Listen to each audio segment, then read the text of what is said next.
I love Colonel Sanders' story. He's kind of a rough around the edges guy.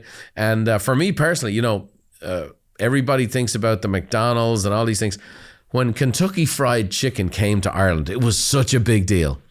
And there was a place in Rathmines in Dublin, and it opened up the first Kentucky Fried Chicken.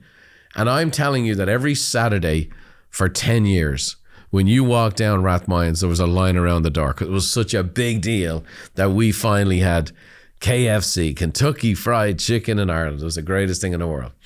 Well, here's a guy that actually didn't become a success in life till later in life. He failed at so many things. He was a railroad conductor, got fired from that. He was a lawyer, he got fired from that. An insurance salesman, didn't make any money in that. He was a lamp salesman, he was a tire salesman. He delivered babies, I can't imagine that. He was a gruff guy, you know. He was the secretary of the Chamber of Commerce for the town of Columbus. He opened a gas station, a motel, and he was in the military for a while. He had a restaurant, and he finally had his first big success. He had a restaurant that was really working great. And then what happened? They built a freeway over the top of his restaurant. They built an overpass where they took the main road where all his customers came from, and they built an overpass onto it that went over the top of his restaurant. And he was out of business by the time that road opened up, you know? And he just had a very, very interesting experience. You know, he dropped out of school after the 6th grade. He ended up getting a law degree. So you think about that. Like, he dropped out of school in the 6th grade. He ended up being a lawyer. Like, how the heck do you do that? Just an amazing character. He took an 8-week course in the restaurant business from Cornell University. So who knows? Maybe he should have been on an episode of The Office. He was writing his will at one stage. This is now, he's doing his thing. He's getting going. He was writing out his will because he intended to commit suicide.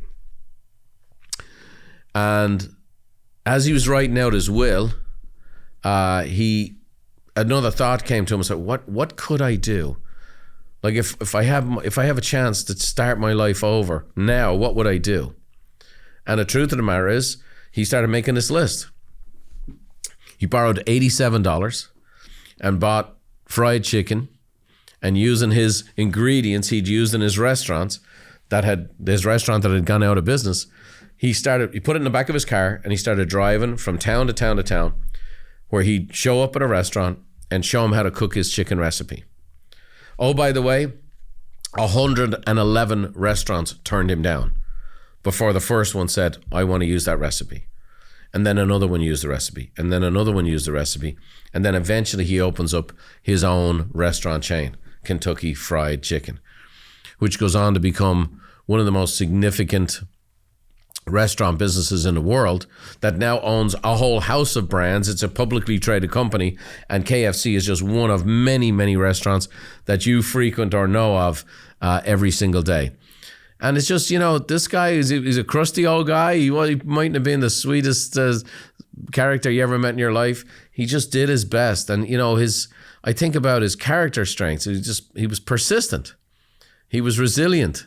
And he just kept on trying after many failures. And, he went to restaurant after restaurant. He got failed after failed. And the next thing you know, he's an all-American success. And in his passing, his caricature, the white suit and the mustache and everything else, is still used, but not only by actors, but cartoons and everything else.